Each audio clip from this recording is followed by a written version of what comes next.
गुरु जी को क्या खिलाना है मैं बता देता हूँ चुपके से। केवल गुरु जी को चना भिगोकर अंकुरित करके और बहुत कम तेल में, बहुत कम मिर्च मसाला, यानी बिल्कुल, और छौंक करके एक कटोरी खिला दिया करो। चना बूढ़ा नहीं होने देता है, चना बीमार नहीं होने देता है। चना घोड़ा खाता है, खूब दौड़ता है जिंदगी भर। तो चना खिलाकर जिंदगी भर गुरु से खूब काम लो, आप पूरा प्रवचन करवाओ, लेकिन तुम मत चना खाना। तुम क्या खाना? तुम दही और चूरा खाना, दही चूरा, जलेबी दही। और तुम खाना मक्का के भुट्टे भून कर खाना, मक्का का भुट्टा। और तुम दाल और भात खाना, सब्जी और भात खाना, खीर और पूड़ी और कचौड़ी और सांभर, इडली और डोसा और समोसा, ये सब माल छको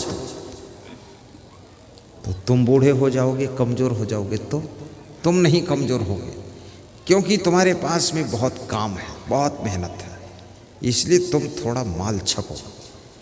मेरे पास हार्ड वर्क नहीं है, इसलिए मैं हल्का फुल्का खाऊं। सही बात, हल्का फुल्का, बस कम खिलाना है गुरु जी को। लेकिन एक छुहारा खिला दो, एक बादाम, एक अखरोट, 10 दाने चिरौंजी के, एक अंजीर और थोड़ा गर्री नारियल, ये सुबह खिला दो। यही मैं खाता हूँ, इसलिए दिमाग तेज बहुत है। अरे इस भ्रम में मत रहना कुछ खाने से दिमाग तेज हो जाएगा। अगर कुछ खाने से दिमाग तेज हो जाए तो अपने घर की भैंस को खिलाओ, फिर वो बहुत बुद्धिमान हो जाएगी। इससे कोई दिमाग उमाग तेज होने वाला नहीं है, ये तो आपको भ्रमित कर रहा हूं मैं। लेकिन हल्का फुल्का भोजन, हल्का फुल्का। आरज़ूमंदान सेहत याद रखें यही उसूल। गा दूं?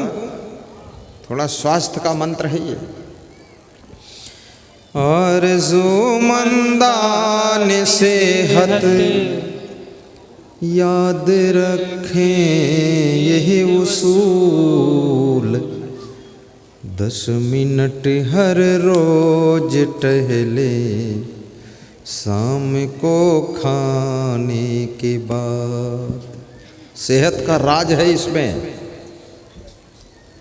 10 मिनट हर रोज टहले शाम को खाने के बाद। 10 मिनट, 1 घंटा नहीं, शाम को खाइए केवल 10 मिनट। 15 कर सकते हो, लेकिन 1 घंटा मत। 10 मिनट हर रोज टहले शाम को खाने के बाद। दूसरा फार्मूला, पेट की मोटर में खाने की सवारी कम भरो। वाह वाह। पेट की मोटर में खाने की सवारी कम भरो। क्यों क्यों क्यों? फेल हो जाएगी ओवर लोड हो जाने के बाद। फेल हो जाएगी ओवर लोड हो जाने के बाद। आरज़ूमंदान सेहत याद रखें उसूल। 10 मिनट हर रोज टहले शाम को खाने के के बाद। जल्दी सोना जल्दी उठना, घूमने जाना सुबह। सुबह पैदल चलना चाहिए। मैं सुबह पैदल चलता हूँ। मेघौना गांव के लोग सुबह दर्शन करने आते हैं, दोनों तरफ लाइन खड़ी कर देता हूँ, बीच में चलता रहता हूँ। सब देखते रहते 1 घंटे तक, सोचते रहते गुरुजी पागल है, फालतू पैदल चल रहा है। पागल नहीं हूँ, इसलिए पैदल चलता हूँ, क्योंकि पैदल चलता हूँ इसलिए पैदल चलता हूँ। क्या मजेदार बात गुरुजी कर देते हैं। क्यों चलता हूँ बताता हूँ। जल्दी सोना जल्दी उठना, घूमने जाना सुबह। राजे गरज है ये, राजे गरज है ये।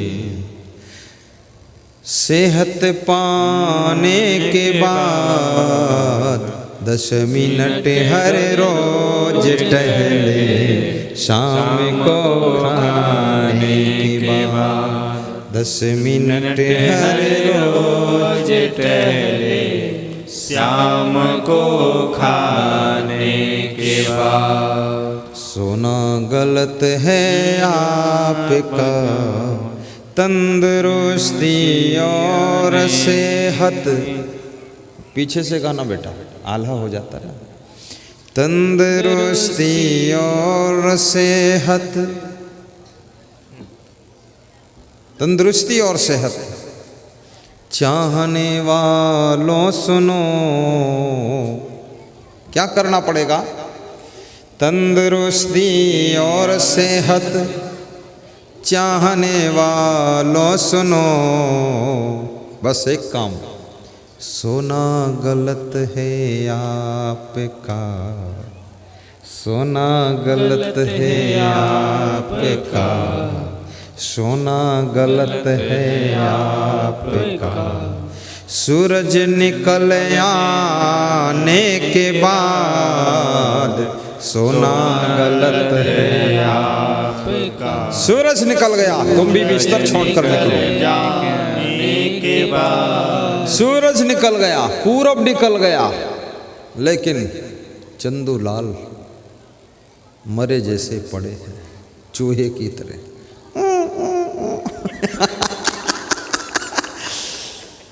माँ बाप जगाने आते हैं, पड़े हुए सो रहे, कूं कूं कर रहे। ये क्या बात कर रहे हो? आज तक मुझे याद नहीं कभी मेरे माँ बाप ने मुझको जगाया हो, ये भी याद नहीं मेरे गुरु ने कभी जगाया हो। फट छट खट, अपने आप उठो, आनंद है। और यदि बहुत निश्चिंत सोना चाहते हो तो अपने घर का मेन गेट अच्छा लगाइए, मोटा सा ताला डालिए और हर महीने में ताला बदल दीजिए। चतुराई सिखा देता हूँ। तो पुराना ताला क्या करोगे? वो गुरु जी को दान दे दीजिए। मैं क्या करूँगा? पड़ोसी को दे दो। और सीढ़ी के ऊपर गेट लगाइए, उसको भी बंद करिए, ताला मारिए, चाबी अपनी जेब में रख के सो। और घर के अंदर ही लेटरिन बाथरूम बनवा लीजिए। आंगन के ऊपर लोहे का जाल डाल दीजिए, कहीं से भी कोई आदमी बिल्ली घुस न सके। मैं जिस कमरे में यहाँ रहता हूँ वहाँ एक चूहा भी रहता है। जब मैं सो जाता हूँ तो चूहा जागता है। और जो भी भक्त लोग हमको फल फूल नाश्ता देते हैं उनको खोलता है गठरी, वो खोल खोल के देखता है क्या आया है मेरे लिए। मेरे सिरहाने रख दिया संतों ने कुछ काजू किशमिश, तो उसको खोल के फाड़ रहा था तो कुछ खुड़बुड़ हो रहा था, पर मुझे बहुत गहरी नींद थी तो मैं उठा तो नहीं। पर चूहे ने कहा कि तुम्हारा ही हिस्सा नहीं है, मेरा भी हिस्सा है। क्योंकि मैं गणेश का वाहन हूँ। अगर खाने नहीं दोगे तो गणेश को पीठ पर बिठाऊंगा भी नहीं। चूहा गणेश का वाहन है, इसलिए चूहे को मारना नहीं चाहिए। लेकिन गणेश जी को अपने वाहन को भी थोड़ा कंट्रोल में रखना चाहिए। गणेश जी ने अपना वाहन बेकंट्रोल छोड़ रखा। गणेश जी से भी प्रार्थना है कि अपने वाहन पर थोड़ा कंट्रोल कीजिए। हमारे देवी देवता कितने संतोषी हैं। गणेश जी को कहा गया कि वाहन चुन लो तो उन्होंने चूहा चुना।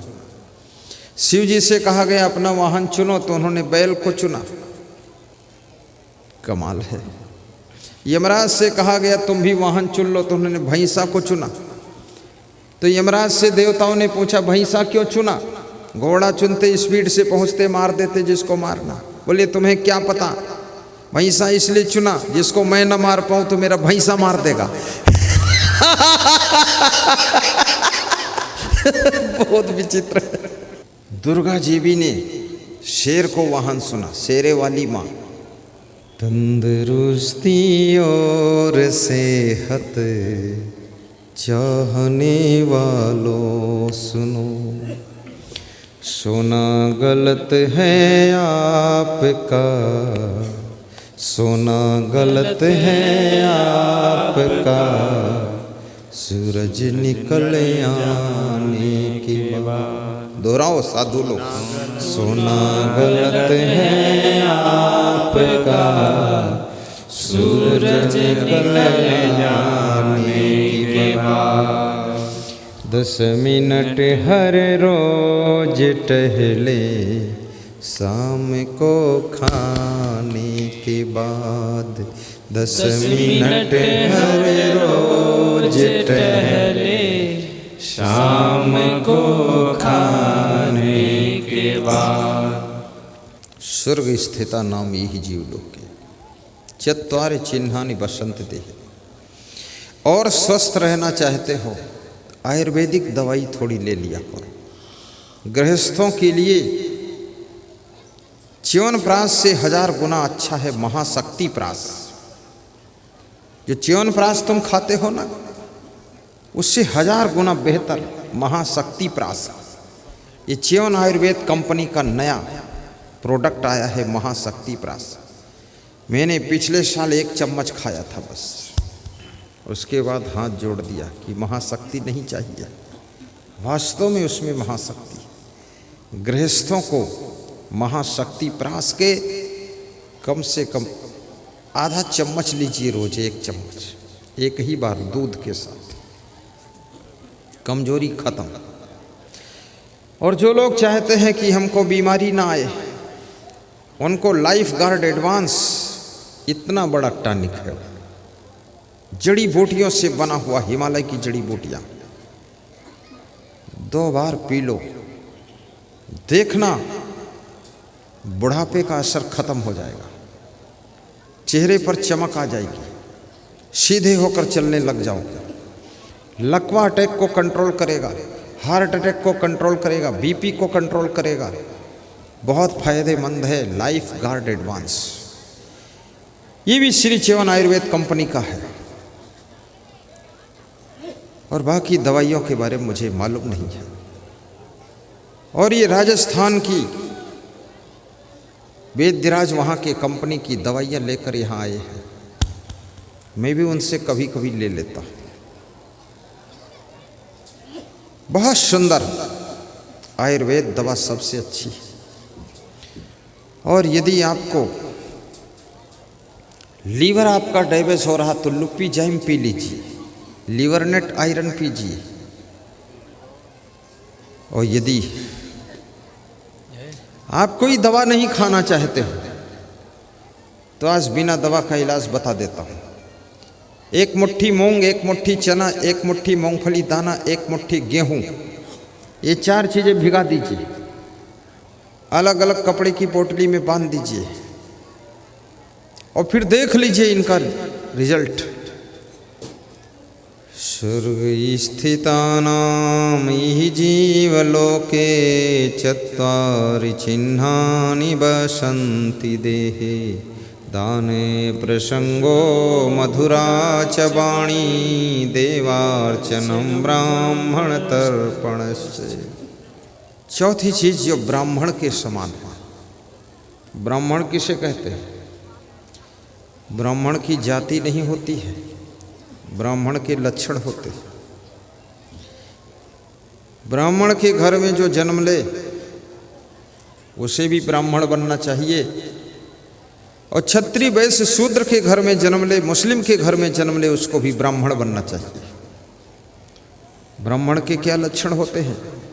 जीतेन्द्रिय धर्म परा स्वाध्याय निरता शुचि काम क्रोधो बसो यस्य तम देवा ब्राह्मणम विदु यस्य सर्वे समारंभा काम संकल्प वर्जिता ज्ञानं दग्ध कर्मणम तमाहु पंडितम बुधा। ब्राह्मण किसे कहते हैं? जो जीतेंद्रिय है वो ब्राह्मण है, धर्मपरायण है वो ब्राह्मण है, स्वाध्याय में रत है वो ब्राह्मण है, अंदर बाहर से पवित्र है वो ब्राह्मण है। जिसने काम क्रोध को जीत लिया है, बस में कर लिया है, वो शुद्ध ब्राह्मण होता है। और ऐसा व्यक्तित्व संत के अंदर ये सब लक्षण होते हैं, इसलिए उनकी वस्त्र और भोजन से सेवा करना चाहिए। इससे अपनी जिंदगी स्वर्ग बन जाती है।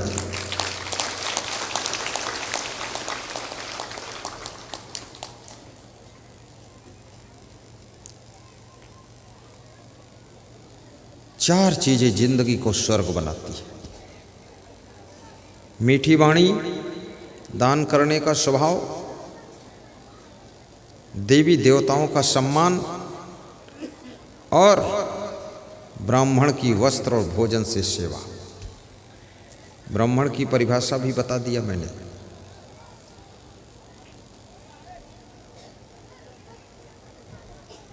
कौन है ब्राह्मण? तम ब्राह्मणम विदु।